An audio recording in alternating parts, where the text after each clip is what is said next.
హరే కృష్ణ. ఇవాళ వీడియోలో మనం భక్తి యోగం గురించి తెలుసుకుందాం. గీతా సారాంశం శ్రీకృష్ణుని శరణాగతం అవ్వడం, దీనినే భక్తి యోగం అని అంటారు. దీనిని గురించి మధ్య 6 అధ్యాయాలలో వివరించబడి ఉంది. భక్తి అంటే కృష్ణ చైతన్యంతో ఉండడం అనే అర్థం. దీని గురించి కృష్ణ భగవానుడు గీతలో చాలాసార్లు మనకు వివరించాడు. వినయపూర్వకమైన శ్రవణం అనేది భక్తి యొక్క ప్రాథమిక అంశం. ఇది కృష్ణుని యొక్క దివ్యశక్తులు మరియు సర్వవ్యాపికతను గురించి జ్ఞానాన్ని వెల్లడిస్తుంది.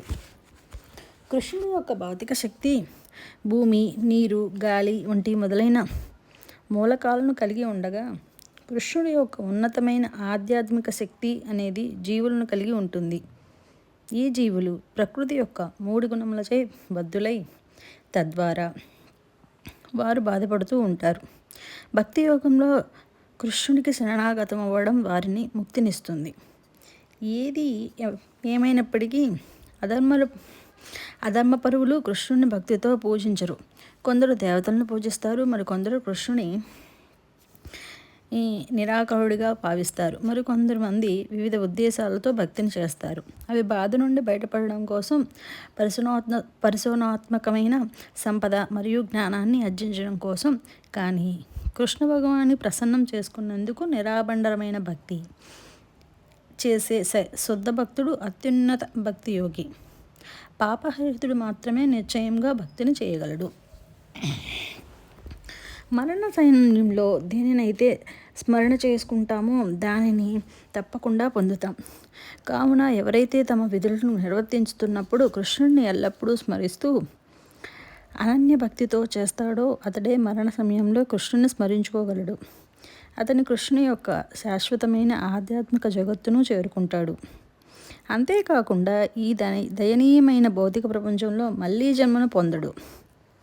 జ్ఞానులు మరియు యోగులు కాంతి మార్గం ద్వారా విముక్తి పొందగా, చీకటి మార్గంలో ఉన్న కర్ములు ఈ ప్రపంచానికి మరలా తిరిగే వస్తారు. కానీ శుద్ధ భక్తుడు మాత్రం కృష్ణ ధ్యానాన్ని చేరుకుంటాడు. శుద్ధ భక్తి యొక్క జ్ఞానం అత్యంత గోపనీయమైనది మరియు అన్ని విద్యకు రాజు. జ్ఞానం పరమాత్మ యొక్క ప్రత్యక్ష అనుభవంతో పాటు ఆధ్యాత్మిక ఆనందాన్ని కలిగిస్తుంది. కృష్ణుని ప్రత్యక్ష పర్యవేక్షణలో అనేక భౌతిక శక్తి భౌతిక ప్రపంచం యొక్క సృష్టి, స్థితి, లయ కార్యము చేయును. కానీ అటువంటి పని శ్రీకృష్ణుడు బంధించలేదు. కృష్ణుని వివిధ మార్గాల్లో సంప్రదించే వ్యక్తులు మూర్ఖులు ఆయన్ను సాధారణ మానవునిగా భావిస్తారు. భక్తులు నిరంతర భక్తితో ఆరాధిస్తారు మరియు 3 రకాల జ్ఞానములు తమను తాము భగవంతునిగా భావించి విశ్వరూపాన్ని ఆరాధించడం మరియు శీఘ్ర భౌతిక ఫలితాల కోసం దేవతలను ఆరాధించడం చేస్తారు. కానీ కృష్ణుని చేరడానికి ప్రత్యక్ష భక్తి విధానం చాలా సరళముగాను మరియు సులభముగా ఉంటుంది. భక్తితో స్మరించిన పత్రము, పుష్పము, పండు లేదా నీటిని కూడా శ్రీకృష్ణుడు స్వీకరిస్తాడు. కృష్ణుడు అందరినీ సమానంగానే చూస్తాడు, కానీ తన భక్తుని పట్ల ప్రత్యేకంగా మొగ్గు చూపుతాడు మరియు ప్రమాదవశాత్తు జరిగిన పొరపాట్లకు అతన్ని క్షమిస్తాడు. పాపము జన్మ కలిగిన వారు కూడా భక్తితో కృష్ణుని పొందగలరు. కాబట్టి కృష్ణుని నేరుగా భక్తిని ఆచరించమని గీత మనకు తెలియజేస్తుంది. శ్రీకృష్ణుని భక్తి యొక్క గమ్యము భౌతిక మరియు ఆధ్యాత్మిక ప్రపంచాలకు మూలం. గొప్ప ఋషులు మరియు దేవతలతో సహా ఎవ్వరూ ఆయన్ను తెలుసుకోలేరు. తన గురించి చర్చలో మునిగి తేలుతున్న తన భక్తుల పట్ల కృష్ణుడు ప్రత్యేకించి కరుణ చూపుతాడు. అర్జునుడు కృష్ణుని యొక్క అత్యున్నత స్థానాన్ని గుర్తించాడు. అది గొప్ప ఆధ్యాత్మికచే కూడా ధృవీకరించబడింది. అర్జునుడు అభ్యర్థన మేరకు కృష్ణుడు తన అనంతమైన ఐశ్వర్యాన్ని వివరించాడు. అది కేవలం అతని తేజస్సుతో ఒక అంశ నుండి మాత్రమే ఉద్భవించినది.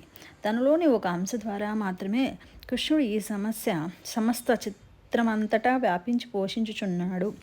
కృష్ణుడు సర్వవాక్యమైన సర్వరూపాన్ని చూడాలని అర్జునుడు కోరుకున్నాడు. అప్పుడు కృష్ణుడు తన అపరిచితమైన విస్తారమైన విశ్వరూపాన్ని వీక్షించేలాగా అర్జునుడికి దివ్యశక్తిని అందించాడు.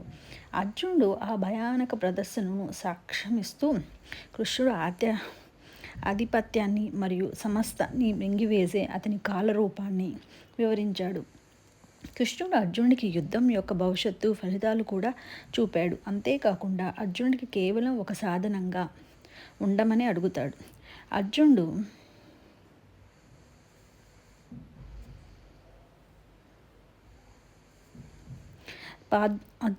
ప్రార్థనలు చేసి తన తప్పులను క్షమించమని కృష్ణుని కోరుతూ తన నిజస్వరూపాన్ని చూపమని అడుగుతాడు.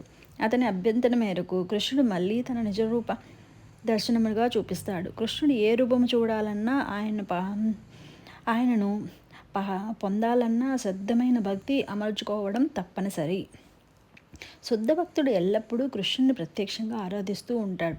అతని మార్గం అతి సులభంగా మరియు అతి సరళంగా ఉంటుంది. నిరాకరమైనది అవ్యక్షమైన బ్రహ్మాన్ని ధ్యానిస్తాడు. అతని మార్గం ఇబ్బందికరంగా ఉంటుంది. భక్తి వివిధ స్థానాల్లో వారందరికీ ఆశ్రయం కలిగిస్తుంది. ఆదర్శవంతంగా ఒక వ్యక్తి తన మనస్సును మరియు బుద్ధిని ఎల్లప్పుడూ కృష్ణుడిపై కేంద్రీకరించాలి. కానీ ఆ అసాధ్యం కాకపోతే సాధన భక్తి ద్వారా అభ్యాసం చేయవచ్చు. అది కూడా కష్టమైతే కృష్ణుని కోసం పని చేయవచ్చు, లేదా కనీసం ఏదైనా మంచి కారణం కోసం చేసిన పని వచ్చిన ఫలితాలను వదులుకోవచ్చు. భక్తుడు మహిమాన్వితమైన లక్షణాలు కలిగి ఉంటాడు. అసూయ పోకపోవడం, సమానత్వం, దయ, సహనం మొదలైనవి. అవి అతన్ని శ్రీకృష్ణుని ప్రియమైనవిగా చేస్తాయి. ఈ విధంగా మధ్య 6 అధ్యాయాల్లో కృష్ణుడు భక్తి మార్గాన్ని స్వీకరిస్తున్నాడు. మొదటి 6 అధ్యాయాల్లో కృష్ణుడు జీవుని యొక్క స్థితిని వివరించాడు. మధ్య 6 అధ్యాయాల్లో తన స్వీయ స్థితిని మరియు అతని అనుభూతిని చెందే మార్గాలను కూడా తెలియజేస్తున్నాడు. ఇంతటితో మన భక్తి యోగం సమాప్తం. తదుపరి వీడియోలో మనం జ్ఞానయోగం గురించి తెలుసుకుందాం. Thank you.